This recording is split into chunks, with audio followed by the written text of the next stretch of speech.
Po niekoľkých mesiacoch od predstavenia sa mi do rúk konečne dostáva štýlová Nokia N76. Elegantný tenký smartfón s operačným systémom Symbian 9-kovej verzie. Svojím dizajnom pripomína aj prelomový model od Motorola Razr V3.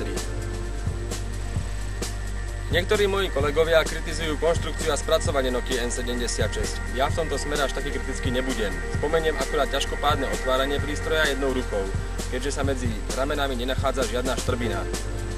Oveľa vtipnejšie je použitie a umiestnenie 3,5 mm konektora, ktorý sa nachádza v blízkosti klbov, a tak pri použití slúchadiel z balenia alebo aj akýchkoľvek iných slúchadiel telefón nikdy úplne neotvoríte. Po ich vybratí vidíte, že konečný uhol je asi 170 stupňov. Špičková konštrukcia Nokia N76 nebola doplnená žiadnou pružinou, ramená držia v akejkoľvek polohe pomerne pevne. Potešilo ma umiestnenie otvoru pre pútko, ktoré je v spodnej stene, a tak mi šňúrka pri akomkoľvek používaní telefónu nezavadzia. Zamerať sa musíme aj na klávesnicu, ktorá je jednoznačne inšpirovaná klávesnicou v Motorola V3 a jej nástupcoch. Je jednoliatá, nezašpiní sa, ale na ovládanie si musíte chvíľku zvykať.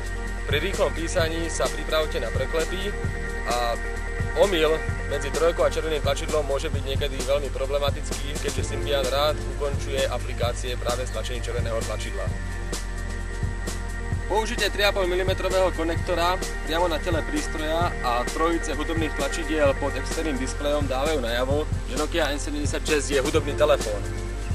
Prehrávač hudby je veľmi dobrý, ponúka rôzne vybrané funkcie a zobrazený je pekne aj na externom displeji. Vadiť vám bude akorát zrkadlenie ochranného sklíčka, ktoré prekáža najmä počas slnečného dňa.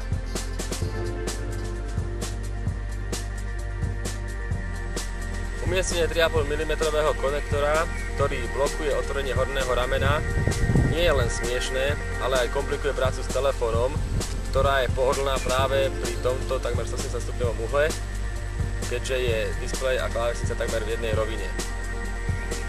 FM rádio si zaslúži akurát jedinú kritiku, a to chýbajúcu funkciu RDS. Na Slovensku si síce v krajských mestách bežne pomocou funkcie Visual Radio stiahnem aktuálne frekvencie, ale v zahraničí to z finančných dôvodov nerobím. A práve v zahraničí je funkcia RDS, kde nepoznám miestne rádia, veľmi vhodná.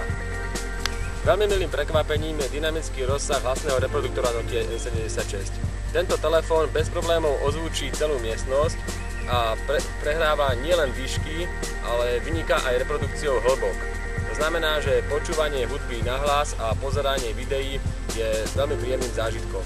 Podpora GPRS, Edge a UMTS je dnes už takmer nevyhnutnosťou a poteší určite aj mini USB konektor priamo na tele prístroja, chránený gumeným krytom spolu s podporou Mastorage. Najnovšia verzia Symbianu, ktorá bola prítomná aj v Nokii N95, ponúka možnosť nastaviť si niekoľko budíkov, aj opakovaných budíkov.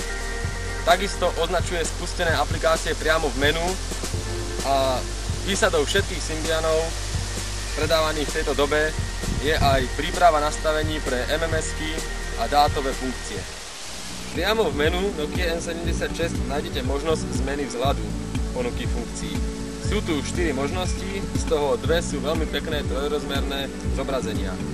Bodková a Včko sú v tomto telefóne, dá sa povedať, unikátne, ale ich praktický význam možno nie je až taký veľký ako efekt.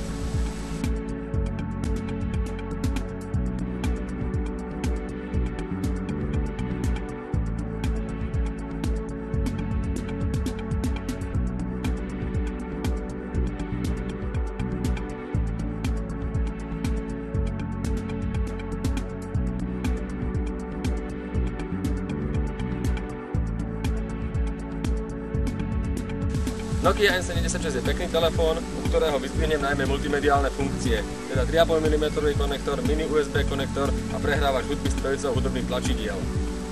Takisto je to múdry telefón s operačným systémom Symbian, ktorý má priamo v sebe aj podporu rôzneho typu príslušenstva ako QWERTY klávesnice alebo Bluetooth modulu LD3V. Tu sa môžem bez akejkoľvek inej aplikácie hneď pozrieť, aké som na nadmorskej výške alebo ako rýchlosťou sa pohybujem. Rovnako vyzdvihujem aj veľký displej a rozľahlú klávesnicu. Kritiku si určite zaslúži efektné zrkadielko nad externým displejom, ktoré je možno pekné pre dámy, ale pre praktického človeka nemôže mať žiadnu veľkú hodnotu.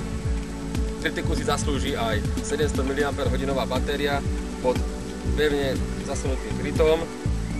Nokia N76 veľmi dlho nabitá nevydrží. A v neposlednom rade spomeniem aj veľmi kvalitnú reprodukciu hudby, ktorá všetky tieto nedostatky potlačí. Najvýraznejším parametrom Nokia N76 je však jej cena, ktorá sa pohybuje vysoko nad úrovňou 15 000 korún. A tak môžeme Nokia N76 považovať stále za luxusný telefón, aj keď má množstvo hodnotných riešení.